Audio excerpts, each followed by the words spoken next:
Yes,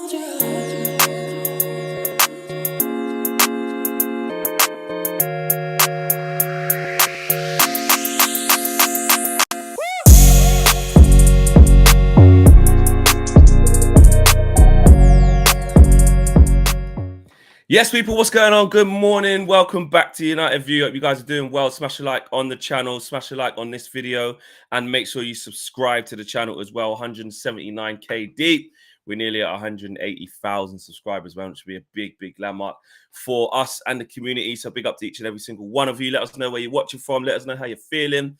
It's nearly the end of the week, and we're we're nearly very, very close to Man United playing again. And it's all, you know what? This Brentford game already, I just want to play it like that. It feels way big. Well, no, it doesn't feel way bigger than it is, because obviously if we lose, it's really bad. But like, I just feel like we're about to play some. You want to get up and running.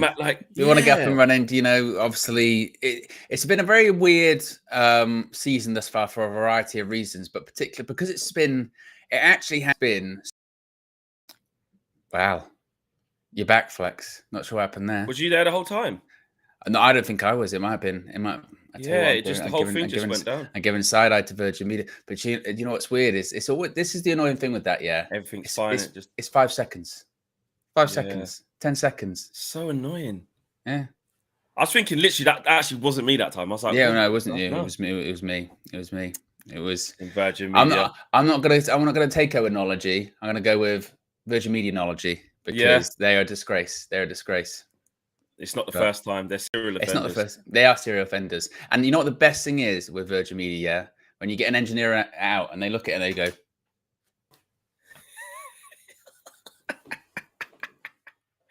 sure, mate. Yeah. And you go, so you're going to fix it? And they go, I'm going to have to call this in, mate. Don't know. I have to get back to you. Oh, internet problems, honestly. Some of them are so fixable that when you ring them up and they go, oh, don't worry, I'll reset your box from here or do something. Mine's the maximum I've had is that, where it's gone down a couple of times. But in some of them, it's like they know it's like, yeah, they just go, need big diggers for that. We need to get in the ground. Yeah, really, Well, you're back. You're back. We're back. What was I saying? Everyone saying? else is back. We're back though, says Joe Blackman. You're basically saying why it feels like such a big, like. Yes, I was saying the start to the season. It's been a bit like Virgin Media, very stop-start, in the sense that it feels like we've gone like month international break. This one it'll be a month international break, and it's not like you get that kind of continuous flow of games. You can continuity is not there. No, this is the last one. Exactly. Then, like you said, one more break, and then after that, there's not one for 6. So. I was saying actually on the radio the other day, one of the producers said, would you prefer that in August you just play like 6 Nations League games in 1 month? Like you just do that, everyone just goes to their thing. Yeah, just do it. And then you just get it all out the way in one, rather than this stop, start. And I was like, you know what? You do pre-season, then if you get called up to your teams, you go and do that in August. Then the September, the league starts and you just play.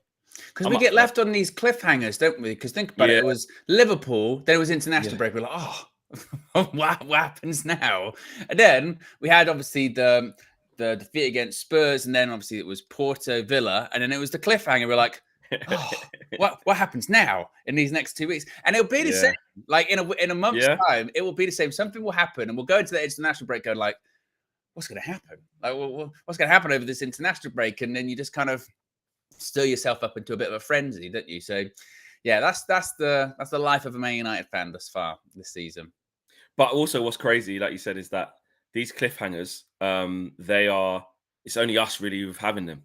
Like everyone else going to international break, going, oh well, I know Spurs lost to Brighton, but it's usually us with the most to answer for. But anyway, listen, we need to wipe the smiles off our faces actually, because it's another injury blow, man. Kobbie Mainoo. Our good guy, United Menace, has broken that news. It still hasn't come out. Has it come out everywhere yet? No, not yet. It'll be No. interesting, of course. I think today is the press conference for Erik ten Hag, so it'll be interesting to see if he He don't mentions it, miss. if he brings You it know what up I or mean? anything like that. No, so Yeah. certainly it's an interesting one. As you're discussing there, Flex, United Menace did put out late last night saying that looks like Kobbie Mainoo's going to be out of action for around 4 weeks, depending on recovery and rehabilitation, which is way more than people expected, to be honest with you. Of course, we knew that he picked up an injury just prior to the international break. He did play against Villa, though, didn't he? He did travel. This is what was strange about it, is he picked up the injury. It was against Spurs, I think it was. Yeah, against Spurs, he picked up the injury. And then he traveled out to Portugal, did kind of participate in some of the training, didn't he? And then it was like, oh, he's not in the squad. Well, not in the squad that was selected to play. And everyone was like, oh, it's a bit weird. And Ten Hag then afterwards was like, well, we had some people that were pretty close and touch and go. Garnacho was one of them. Subsequently found out it was his knee. Maguire was one of them, injured, no longer. And Kobbie Mainoo was one of them. He said Kobbie wasn't ready. When it came to then the Villa game, he did play in the Villa game. So everyone was like, oh. It just makes you think, innit? So he's all right. And then when he pulled out of the England squad, everyone, well, that's a good thing. Because obviously, if he has got a bit of a knock, the last thing you'd want is him to go on international duty, make it worse, and then be out for 4 weeks, depending on rehabilitation or recovery. And he's out for 4 weeks anyway, according to this report. So, yeah, it's just, again, where's my button? I want to press the Groundhog Day thing again, because it is. It's literally, well, it's Groundhog Day. Again? Yeah, that's what it feels like. Not only in terms of performances, but also in terms of injuries, of just these injuries where you don't think it's that bad, and then turns out it is. It's worse than you thought. A month. Yeah. So we're not see him until after the next international break. No, we're not, are we? Because and usually when you put a month, sometimes you try to decipher whether that's inclusive of getting back on the grass, then team training, because you always forget that last bit. One thing is getting over an injury and saying, right, you're fit enough to get back into training. Then you have to prove your fitness with the rest of the squad in full training, and then they make a decision on you. So like Dr. Andre was going through us with this, it's not as easy as this player will be back from this injury in a month. Okay, they might be available to you to allow them to train in a month's time, but then you then have to make the decisions and stuff like that from the training. And then there's another couple of weeks off in that November, which we're probably doing well. So yeah, I reckon we're not seeing Kobbie till after the next international break, I would imagine. But hopefully, you never know these things. Maybe it's a couple of weeks ahead of schedule. That's another thing we learned from Dr. Andre. You really don't know. They can project a time of, actually that's going to be 4 weeks, and then after 2.5, he's like, oh, I'll tell you what, he's doing all right. It's getting back on the grass. That was the interesting thing when he was saying to you. It was kind of, and this was actually really fascinating. And I suppose it shouldn't be, when it comes to just when you think about sort of, I suppose, doctors or whatever in general, is that because someone's trying to diagnose something that's not in their body, they're like, well, we're kind of guessing a lot of the time. You know what I mean? We go off what a normal hamstring is. Roughly, exactly. In my 15 years of experience, hamstrings take this long to recover. Exactly. This type of grade. We're doing the most educated guess we can, but it's like, but we don't actually know. And obviously, because it's not just like one doctor, there's a whole team of them. He's like, some people got different opinions, going, no, they'll be back in 2 weeks, or he could be back in a week if you wanted to, or no, it's going to be way longer, or this is what you should do. So then you add the player in. Players like, no, I'm back by now, or nah, I feel fine. I feel fine. Or I mean, and that was the other thing when he said, like, we go through the process, the amount of time it should take, and go back out on the training pitch, comes off and goes, it really hurts, and then they go, why? And they go, don't know. Just hurts, mate. Got reaction. He goes, hurts. And he goes, right, can you tell me how it hurts? Well, it hurts like this. He goes, well, it shouldn't. So, yeah, you know what I mean? Yeah, exactly. And then they're like, well, what do we do? What do we do after that? So, yeah. You only have to look at the setbacks we've had. You look at what Molasses is, you look at continuous Mason Mount stories, you look at Luke Shaw's, there's been so many instances, not just to pick on those three, but there's been so many examples of players that are supposed to be back at time X. Yeah. And they don't come back until time Y. Like, it happens all the time. All the time. No, it does. And it's just the last thing United need at the moment. I mean, this is the weird thing with Kobbie this season. We kind of spoke about this the other day, actually, didn't we? Saying that his start to the season has been a bit of a strange one, in the sense that I don't think you'd say he's been overly bad or anything, wouldn't say he's been overly good either. No. Sometimes, if anything, you kind of forget that he's playing a little bit. Yeah. You know what I mean? You sort of go, oh, but that goes back to the discussion we were having before about, the players versus the system. Teams in a bad place. Is no one playing good.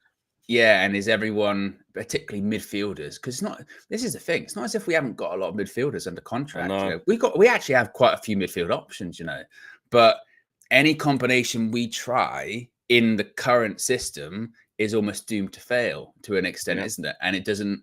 And then we start reevaluating all of these midfielders based off what we're seeing in a flawed system. We go, oh, they're not that good. You go, well, who would be good actually? Yeah, who is? Let's look at. Well, actually, before we look at solutions, which is what I want to get to, I wanted to just basically say that, we're like, well, we obviously don't have the same injury crisis as last year, so we can't lean on that. I'm not saying he can lean on it now, but actually, when you start looking at the injuries now, the few of them are totting up, mate.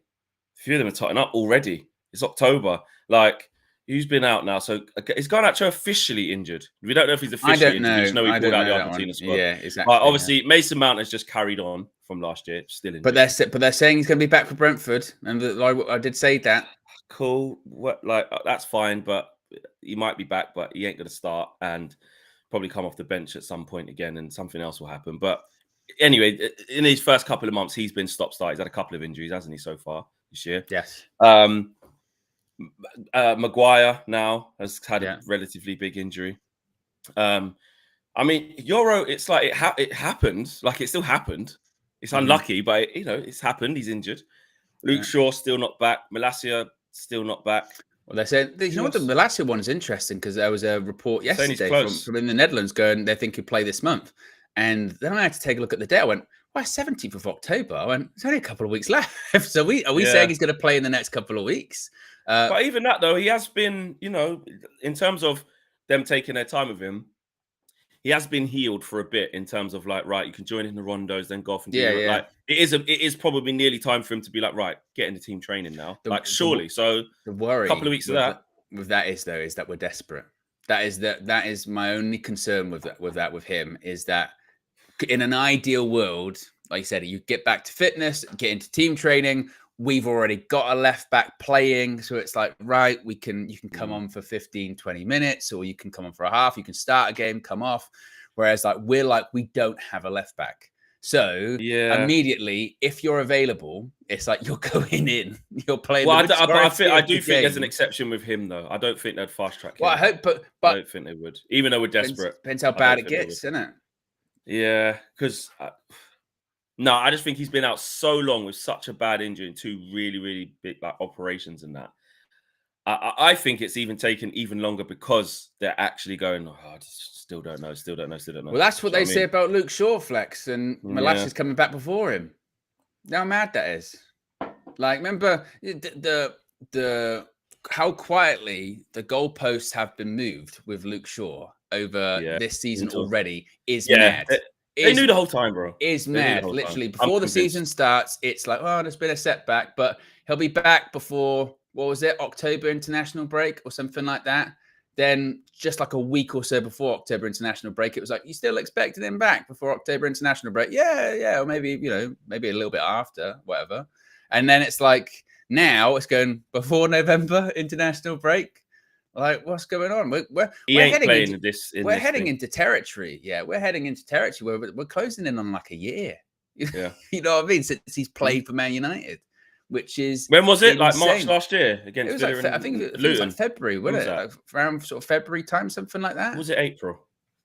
It couldn't have been as late as April. No, I know because was the last one. The last one was against Luton, wasn't it? So Luton versus Man United. What was that? 3-1. What was that? 2-1. That was the 18th of Feb. Fuck. Shit, man. And then he came back. No, he hasn't come back once. He hasn't played. He hasn't played for United since. Yeah, he hasn't played for United since. So from February, that was what was so egregious about the England thing as well. Was not only the fact that he hasn't come back for United, but like he was nowhere near. And this is when I talk about the goalpost being moved with Luke Shaw. Yeah, remember like towards the FA Cup final. Everyone will be back for the FA Cup final. Yeah. Everyone will be back for the FA Cup final. Varane, Martinez, etc., etc. They're all going to be back. And then it got to like a week or 2 weeks before the FA Cup final, they're like, "Oh yeah, Luke Shaw is not going to be back. He's not going to be back," and they're like, "A bit of a setback." That was what, in May or June? Yeah. We're What did we 17th do? of October. Gallo left back, Wan-Bissaka right back in it. Yeah, exactly. It's totally rubbish. And when you break that down, that's February. Then you just said February to June. That's 4 months. So he spent 4 months out, managed to get in the England team without having played in them times. There went to England camp, was training because obviously he was getting back to fitness. Then they deemed him fit enough from like I think quarterfinals onwards. I think he got like 20 minutes, then like half an hour, then like a start. I don't know if we could get that up. I'm sure he played like 20 minutes, half an hour. Then it went up again. Then he actually started. Or was it not that? I'll have a look. Yeah. And then that was in June. So then he started against Spain in the final. Did he complete 90 minutes? He came on in the quarters against Switzerland, and then I'm assuming that means I don't know. Oh, but I mean, okay, yeah. So he came on then, and then he obviously he started against. He didn't start against Netherlands. He came on against Netherlands. Came on against Netherlands, and then started in the final. And it's final. He played 90 minutes. I want to see if he played 90 minutes. Actually, you have to go transfer market for that. He did play 90 minutes against Spain. He played 90 minutes against Spain. Yeah. Right. Yeah. So he played the whole game against Spain. So then at least after that, obviously England lost. It was shit. But as United fans, we went, well, Luke Shaw's ready to go. And then he'll get a couple of weeks off, which he doesn't even really need. But he'll get a couple of weeks off. Then he'll join us in America. Injured. Injured since then. Well, even when it wasn't coming to America, because it was like, well, obviously he's with the England squad, so he's going to be back with the team in Carrington because he's not going to go on the American trip. Of course, but then everyone was like, well, that's a good thing. That's a good thing. They'll take care of him, etc., etc., etc. Nothing. So that ended when did we get back from tour? August the 3rd, I think, August the 4th-ish. And then like literally 3 or 4 days before the start of the season, before we play Fulham, it's, by the way, Luke Shaw, he ain't playing. He's got a setback. Might be after one of these international breaks. And it was so bad that day, they're like, oh, by the way, we signed Masraoui Delict. Forget about that. Yeah. Forget about the Luke Shaw thing. It's crazy, bro. It's crazy. We're going up towards 1,000 people watching live, so make sure you smash a like on the video. We've got 185 people who have done so already. Amir says, it's Owen's dad's fault, isn't it? Oh, I don't know about that one. Luke Shaw's been injured for a very long time. Way before. I don't think he's never had a Shaw. Never had a Luke Shaw shirt. No. So you can't blame your pups for that. Can't you blame for that one? No. And just before we move on to this Pogba situation, interesting quotes coming up from him. Midfield solutions. Yeah. There is going to be no copy for 4 weeks. It seems we'll wait for official confirmation, but United Menace never misses. I mean, he doesn't really rate Ugarte. Is Ugarte injured as well or something? Well, I think he came off after was it 82 minutes playing for Uruguay or whatever? So he might centre off. I don't know, but he doesn't even rate him anyway right now. So it's not like he's gonna what. Someone in the chat says they're not talking about Luke Shaw, they're talking about Cobby. It might be his fault.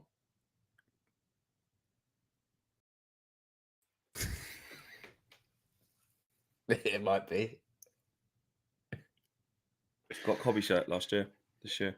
I told you. Oh, you said he fucking has. He has. He fucking has. Yeah. He's fucking done it again. He's done it again. Yeah. Oh, Owen, man, you honestly, bro. I'm sorry. I know, like, you're not doing it, but it's your responsibility. It's your family. He's done it again. That is a fact. You fucking little bastard. Well, I would. Well, Papa Owen, I ain't disrespecting the pops like that. You can say that, that's bad, but I mean, you've got Owen. You've got to step in, bro. It's getting ridiculous now. Yeah. Like you always tell me about flex, Judge, and all these don't flex. Just don't do this to the players. Come on, Owen. You've got to take accountability. You've got to intervene, bro. You've got to stop it. Yeah. The evidence is too strong, bro. Yeah. The evidence is. We started off with Phil Jones. Yeah. Phil Jones. That's like the biggest example you could ever. Well, he got an Owen Hargreaves shirt. He retired that for 18 months later. fuck's Yeah, sake. yeah. I mean, He had Owen Hargreaves. yeah. Owen, you've got to do I'm something, telling man. the UV clips. If you're watching this, the Serious. segment that says it's a very early episode of the Flex and KG show. All of the shirts, the evidence is damning. I can't. You know, it's a That's what I'm slam saying. dunk. Falcao, you said he had, didn't he? Yeah, he had a Falcao shirt. Yeah. Did he have Cavani? Yes. Oh, for fuck, because he was injured all the time as well. The best one, the best one with the Cavani thing, and this is funny, Flex, yeah, is he got Cavani in the last season. He got Cavani number 7, and then Ronaldo in the bus kit. No. It was Cavani he got Cavani number 7, then Ronaldo signed. And changed. I forgot Cavani was here for 1 year. So he had the shirt. So he had the shirt with the wrong number, and he wouldn't change it, it, which is bullshit. Owen, when it gets to next season, yeah, I want you to say that my dad has the shirt, but it's blank. I think he had Mount last season. Oh, get out! I'm pretty sure. Get out! I'm pretty sure. That actually Mount's probably the worst one. That is actually the worst one. He hasn't played. He hasn't played. I'm pretty sure. But a couple of seasons ago, when it was Rashford's good season, did he have Rashford last season? He might have. And then the season was actually good for the 30. He didn't have it. That first season, he had Martinez. I know he had Martinez. Yeah, who, towards the end of the season, broke his foot. Exactly. Was up for a year. And it ain't been the same since. Yeah. His fingerprints are all over everything. Do you know that? They are. Yeah, there's Phil Jones, Marwan Fellaini, Michael Owen. Seriously, it's man, not good. You got to sort it out, bro. And I don't know if he ever had a Pogba. I don't think he ever had Pogba. Well, who knows, mate? Just knows. Well, he stopped getting England shirts. He got England Paul Scholes, and Scholes retired. Yeah. Well, he's learned from England, so honestly, like you need to sort it out. You need to sort it out. Get sharing, guys. Nearly 1,000. Oh, we just hit 1,000 people, which is great. There you go. Let's get 300 likes in. We've got 216 now. Please do smash a like on the video. On to Paul Pogba. You just mentioned him. He has been talking. The comeback is on. Pogba from his drugs ban. He's had that sorted, and now he's on the press run. Building up the anticipation to him coming back. I think it's March now. I think. Yes, it was 4 years, I think it was initially, and then it got overturned to was it a year, 18 months, something like that. He can be back, like you said, from March, I think it is. Currently, I think. Yeah, him and Juventus are negotiating an exit. Doesn't look like he's going to be going back to Juventus, so he's going to have a fresh start, a free agent, and like you said, he's been doing the media run, talking to the press, and talking about his time at Manchester United, some interesting tidbits, including him revealing that he wanted to leave, actually, about halfway through his tenure there. I remember interesting stuff. So he spoke about Jose Mourinho, obviously, person who brought him back to Manchester United, person he clashed with a lot as well. He said, our relationship was like boyfriend and girlfriend. We were breaking up and making up all the time. It started great. He was one of the reasons I went back to Manchester, because I spoke to him and he convinced me to come back. He said, I don't know why it turned into a nightmare and us fighting, because I wasn't fighting. I didn't start the fight. We disagreed like managers and players do sometimes, but there's a lot of respect from me to him. He says, if I see him tomorrow, it's a big hug. But one day we will have to sit down together and discuss it, that being their relationship. He also then revealed, as I mentioned, that he did want to leave earlier than he left Manchester United. He said, I'll tell you something I've never told anyone. The year Jose went and Ollie came, it was my best season at Manchester United. But after the last game, I told Ollie and Ed Woodward that I thought it was my last year and that I wanted to leave.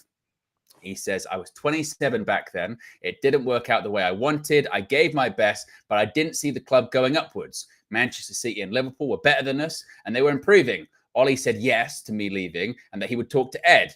My head was already that I wanted to go, but I came back for pre-season because I wanted to be professional. I spoke to Ed to try and make a move, but he blocked it. I didn't want to play for United anymore, but I had to be professional. Mentally, I wasn't there, and then I got the injuries, which is quite interesting. He also reveals in an Italian publication that after he left Manchester United, he had an offer, according to him, from Pep Guardiola to go to Manchester City in 2022, but he turned them down to go to Juventus instead. So what do you make of all of that? I think there was an interview also he did with Carve.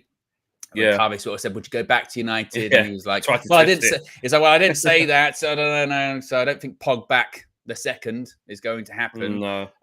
But what do you make of some of those comments there? I'll be honest with you. I know there's going to be some people who jump on and go, yeah, do you see, shit attitude. You never wanted it anyway. This, that, all that toxicity. We've got so much shit going on right now. I'm not going back. I'm not going back to 2019. You know what I mean? 2020 and all that. I'm not going back to that and being like, he shouldn't have done this. He shouldn't have done that. I've made my feelings very clear at the time on the Pogba situation. Very, very talented footballer. Had, could do things that many midfielders couldn't. Scapegoated a lot of the time. I think at times when, things were bad, he was the go-to guy because he is the guy, the superstar in the team. But also, he could look at himself, didn't do enough. Didn't do enough. A lot of excuses made as well. Didn't do enough. And when you see that, what he's saying about, didn't want to be there and wanted to leave, it marries up, really, doesn't it? Because then after that point, that was probably those were his worst points, actually. Because I remember that at the end, I remember being in the Stretford End in the last game of that season, and remember that viral video went out of that guy who was just swearing at him at the last game of the season. People in the chat remember. Oh, one of them. Yeah, it was. He was going, "Go on, F off, get out." It was like I think we played like Norwich. He got booed by the fans or something like that. No, but this was the end. I'm sure this was the end of the season. I think the players were the last time. I think his last game. I think isn't it? He limps off against Liverpool after like 10 minutes. Or something like that, and they said at Anfield, and then he never played, and then he never played again. Yeah, but there was one. There was one, I think it made the last home game, or something happened anyway. It was at the front, and the players were there just waiting. And he was getting a lot of stick. Oh, F off, it's your fault, this, that.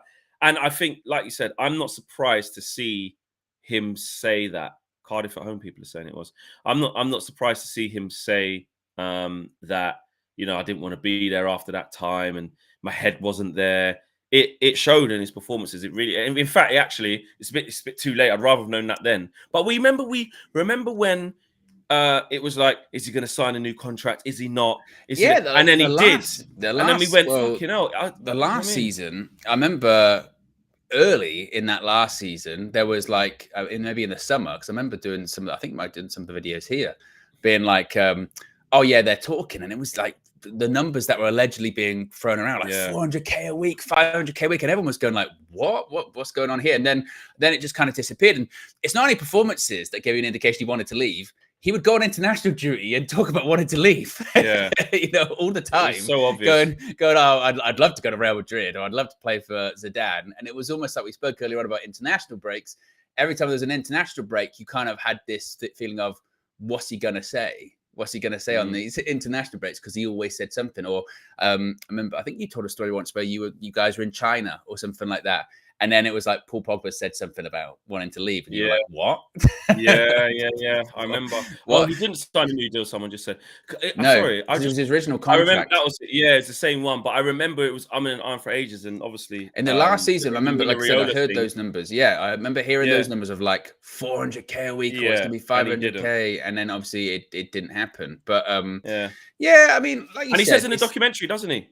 He says, like, when he was talking to Mainoo earlier, it's like, so the club won't let me leave and what's going on. Obviously, got rest, so he passed after that. But you see in that documentary what was going on. Like, he wanted to go to Real Madrid so bad. As Leo points out in the chat, I remember before we played Leipzig in the Champions League, like the day of or something like that. It was, I think, Mino Raiola coming out being like, he wants to leave. He doesn't want to be here. And, like, the thing is with Paul Pogba is it's still shocker, by the way. Manchester United, a topic of Manchester United gets incredibly toxic. But it did get incredibly toxic. Did he live up to what we hoped he would? No. Is that completely his fault? No. I do think there's an element of accountability of some things. Maybe he could take a bit better, with that Jose thing. And it's like, well, I didn't start anything. You go, that's just his. Takes two to tango. You know what I mean? That's how it always is. And that's not. And I sided with Pogba then. And it's not to say that Jose's, a saint by any stretch of the imagination. No. But it takes two to tango when it comes to it. Would I have him back? Absolutely not. Not at this stage.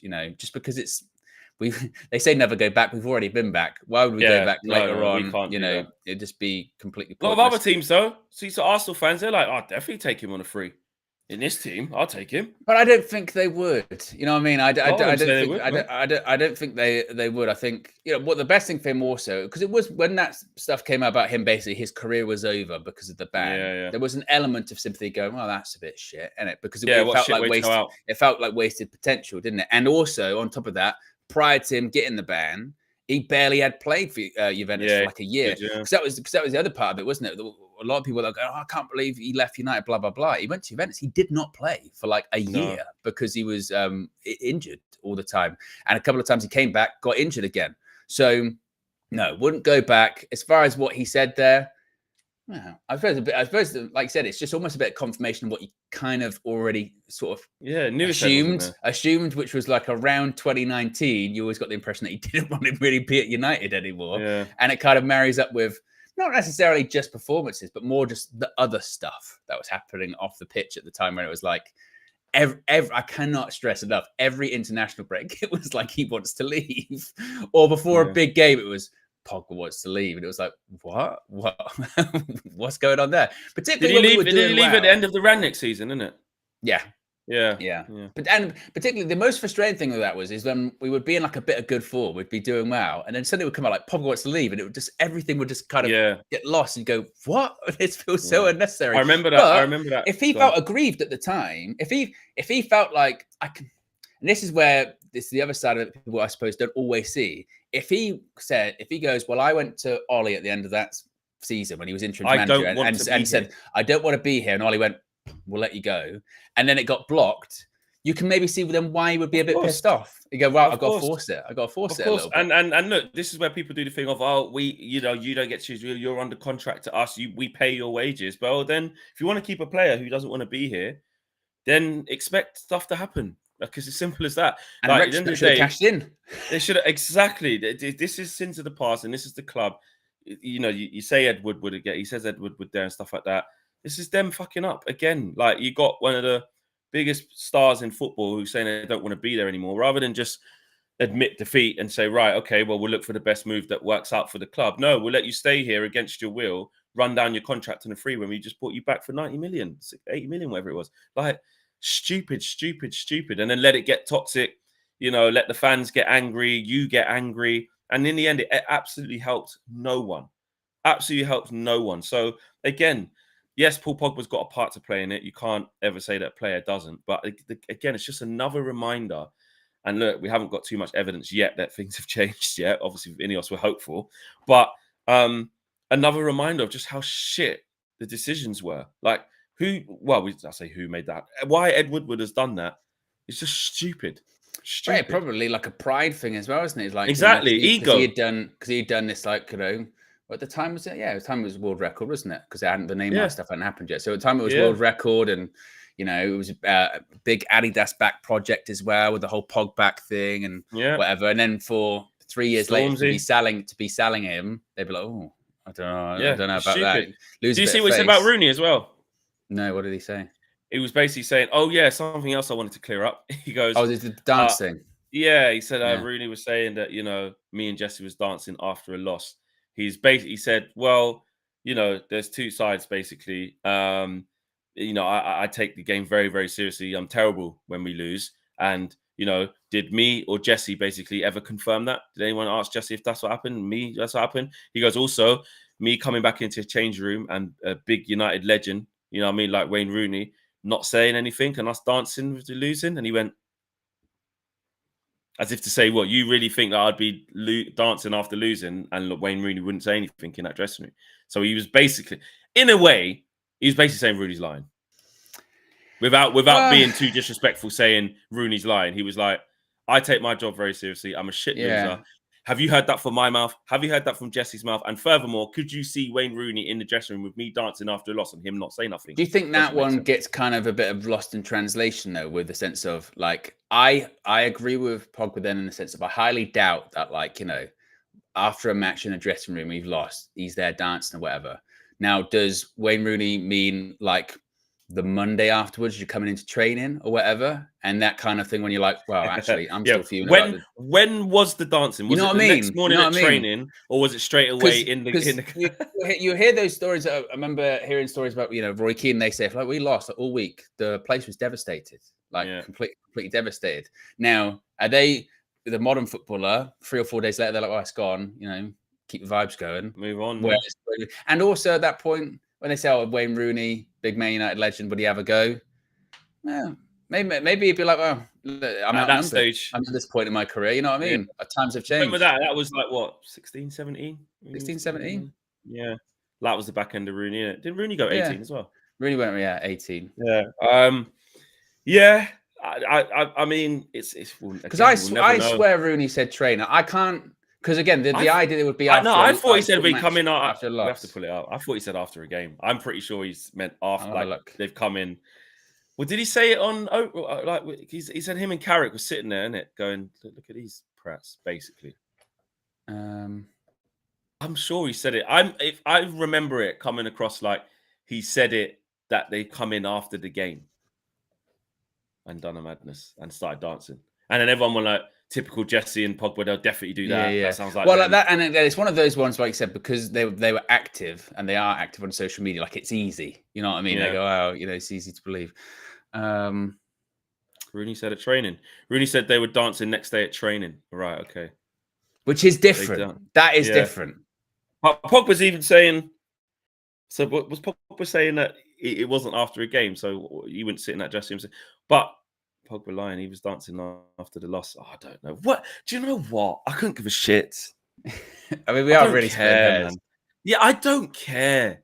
Like, this is what we look what we've got to do, bro. It's 2024, Dangor, and we've got to go back.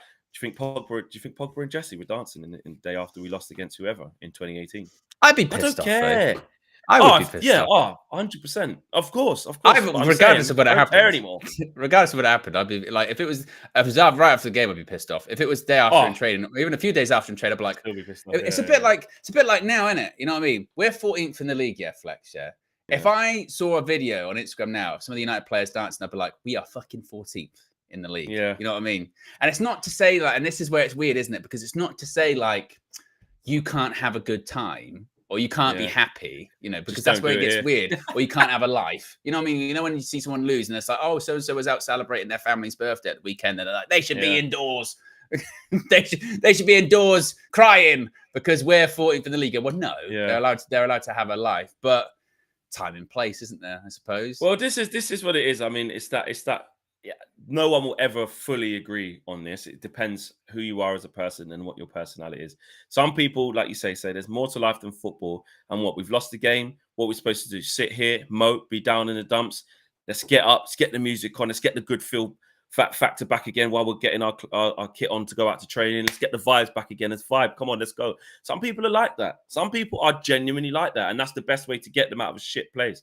Other people, especially vintage pros, proper pros like Rooney, that don't run around them. If we, like you said, if you've lost, the dressing room standards are so high, multiple winner at Man United, captain, that's just not what they do. That's not what they do. But like you say, there's a lot of people now who express themselves in that way. So I think it's just about, if you are that person, it's like any workplace, isn't it? You kind of have to respect each other's differences and respect each other's similarities. Me and you may differ. If me and you were in that dressing room, like you say, I could be like, oh, just coming in, listening to vibes. God, I'm not. Listen, man, the vibe. I need to hear some reggae music, get me feeling good again. And I'm just vibing out, listening to Buju Banton and just like, just get me back on. You're going, fuck it. We just lost yesterday. I just need to I need to just zone out. This is shit. Like, I just want to get out. It's a completely different personality. So I think that's all that was. It's a clash of personalities. Yeah, no, I agree. Well, and also it's a clash of generations, isn't it? It's the modern player versus the maybe the previous generation of player. I mean, this is a Wayne Rooney that's come up in a Man United dressing room with like Roy Keane, etc. Who could you imagine? That would just never ever fly. Whereas now, stuff like that's quite commonplace, in football dressing rooms and what have you. So it is a difficult one, but like you said, they don't read the room, posting things on social and stuff like that. No. And the posting thing on social thing, like again, I'm very much I always push back on when people criticize people for people for being like, you know, don't go out or don't have a good time or anything like that. But there is an element of just read the room. Yeah, read the room. It's that simple, isn't it? Just read the room. Literally, read the room. Yeah. We've got 329 likes, nearly 1,200 people watching live. So make sure you guys keep hitting that like button, get us to 400 people. Come on, let's do it. Rasmus post, has he put a post up, or they mean the post from before? Yeah, okay, yeah. I know there was some people. That's what leave off him. Some people leave off him, young kid. I was like, shut up, read the room, man. Because that's deliberately public. That's even worse. But do you know what it is? That's not even necessarily a football thing. That's a life thing. Yeah, with social media, read the room. Always read the room, regardless of what you're saying. Depending on what subject it's about or what time it is. Always read the room. You know, and just in, like I said, particularly in the workplace, you can come in the workplace. There could be stuff going on. You read the room. You go, maybe it's not the time for me to be cracking jokes or or how I say something, what I say. Yeah, you know. It's the David Brent thing, isn't it? Good news, bad news. You're still thinking about the bad news, aren't you? You know. It's like, yeah, exactly. It's just stupid, and I don't know, the Pogba thing. You knew as soon as he was going to speak that big things were going to come out of it. But again, we have to almost. But I don't think that the stuff he said there. I don't think that's really any revelation or anything like that. And deep at all. You know, I don't think it's anything. The media would just be on him because Paul Pogba he's talking. Like you said, we've got far bigger things to be concerned and be worried about. So I don't think we have to be too concerned about, Paul Pogba going, 5 years ago I wanted to leave, and you left eventually, Yeah, exactly. And lastly, the Brentford game is on its way. I mean, presser. Will we get a presser today?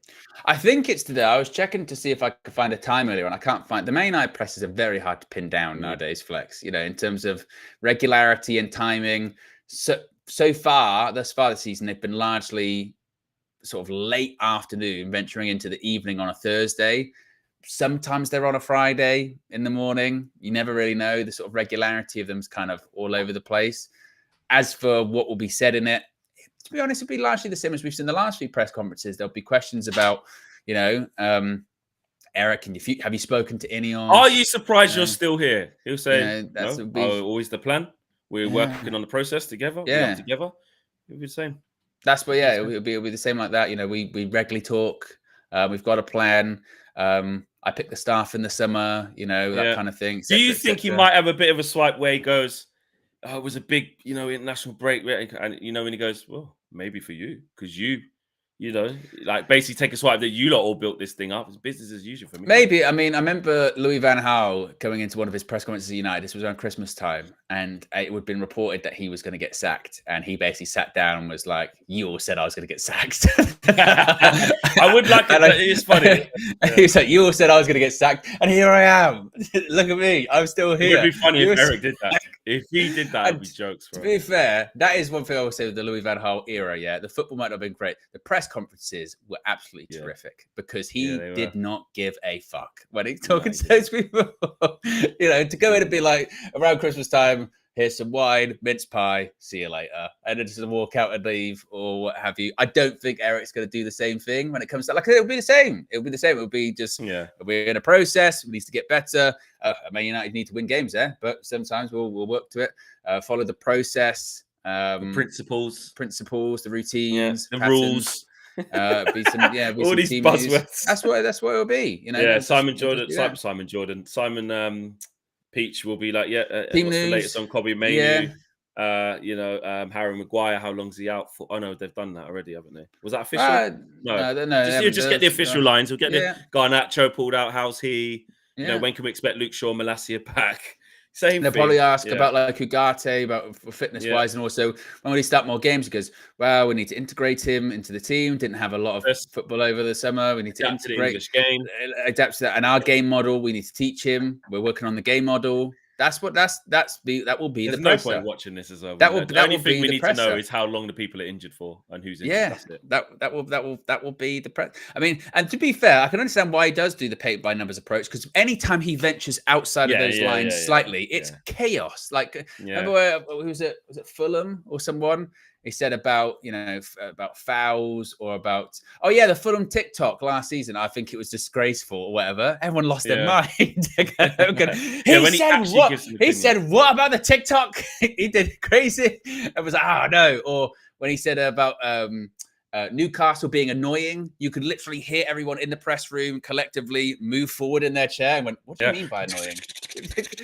Annoying? You said annoying. And then for the last 3 or 4 times we played Newcastle, they said, you said they were annoying previously. What do you mean by that? So you still think they're annoying? You still think they're annoying? So it's just like, oh, that's the presser. Yeah, but and this is why, though, depending on the type of manager you've got, and I'm not doing the revisionism or get out of his arse flex, but, you know, someone like Thomas Tuchel, you know, who speaks in the media like he does, or Jose, you know, or Van Gaal, it just depends on what manager you got. Some of them embrace that shit. Some of them are like, come on then, let's have, you know, look at what Ange does, you know, even Arteta and Klopp and Pep, people who got real big characters, the way they handle those sorts of things, they either stand by what they said or like bat it back so quick, they get journalists out, or, you know what I mean? But Eric sort of, he doesn't have that ability. It's not his nature. It's not his character. So he just refrains from that. And like you said, when he does, it either comes across wrong, or because he very rarely does, they jump on it and it just makes it too big for him to be able to combat. So he just stays away from that. And that's why we get the same sort of repetitive kind of vibe. And also the journalists largely are, you know, a bunch of bastards in that because they'll do the leading questions with the headline already there. You know what I mean? Yeah. Do you think you've got one game to save your job? Do you think Slot's had it easier than you? Do you think this? And regardless of what he says, yes or no, the headline's already written. You know what I mean? what about this? They go, oh, do you think they'll be that rude to say, like, you know, Thomas Frank has got, you know, it's been reported that Thomas Frank's got a lot of admirers at Old Trafford. What do you think of him as a manager? Some shit like that. You don't know how wild they're going to go. You just don't know how wild they're going to go. Yeah. So.